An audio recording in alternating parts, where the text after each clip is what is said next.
কমলপুৰ সমষ্টিত বিজেপিত যোগদান কাৰ্যসূচী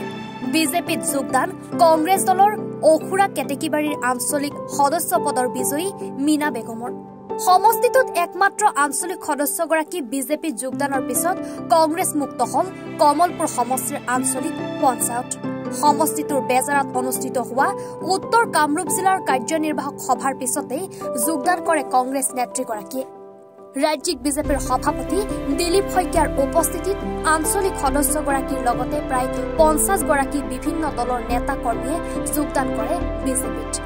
বিধায়ক দিগন্ত কলিতা ভৱেশ কলিতা সুমন হৰিপ্ৰিয়াৰ লগত বিভিন্ন পৰ্যায়ৰ নেতা কৰ্মীয়ে অংশগ্ৰহণ কৰে এই কাৰ্যনিৰ্বাহক সভাখনত সভাপতি নৱনিযুক্ত সভাপতি দিলীপ শইকীয়া ডাঙৰীয়াৰ দায়িত্ব গ্ৰহণ কৰাৰ পিছত যোৰহাটত ৰাজ্যিক কাৰ্যনিৰ্বাহক সভা হৈছিল আৰু সেই নিৰ্দেশনা অনুসৰি নৰ্থ কামৰূপ জিলাত এখন প্ৰথমখন কাৰ্যনিৰ্বাহক সভা আমি এই কাৰ্যনিৰ্বাহক সভাৰ প্ৰত্যেকজন সন্মানীয় বিষয়ববীয়ালৈকে কাৰ্যনিৰ্বাহক সভাৰ সদস্যলৈকে উষ্ম আদৰণি জনাইছোঁ আৰু শুভেচ্ছা জ্ঞাপন কৰিছোঁ যে সুন্দৰকৈ আমাৰ কাৰ্যনিৰ্বাহক সভাখন হৈ গ'ল আজি এই কাৰ্যনিৰ্বাহক সভাত সন্মানীয় আমাৰ সভাপতি সাংসদ দিলীপ শইকীয়া ডাঙৰীয়া উপস্থিত আছিল বিধায়ক ভৱেশ কলিতা ডাঙৰীয়া উপস্থিত আছিল বিধায়ক সুমন হৰিপ্ৰিয়া জিলাৰ সভাপতি ভাস্কৰ কলিতা প্ৰত্যেকজন মণ্ডলৰ সভাপতি প্ৰমুখ্যে বিষয়ববীয়াসকল উপস্থিত আছিল আৰু সুন্দৰকৈ দিলীপ শইকীয়া ডাঙৰীয়া আমাক মাৰ্গদৰ্শন দিলে আৰু এই মাৰ্গদৰ্শন লৈ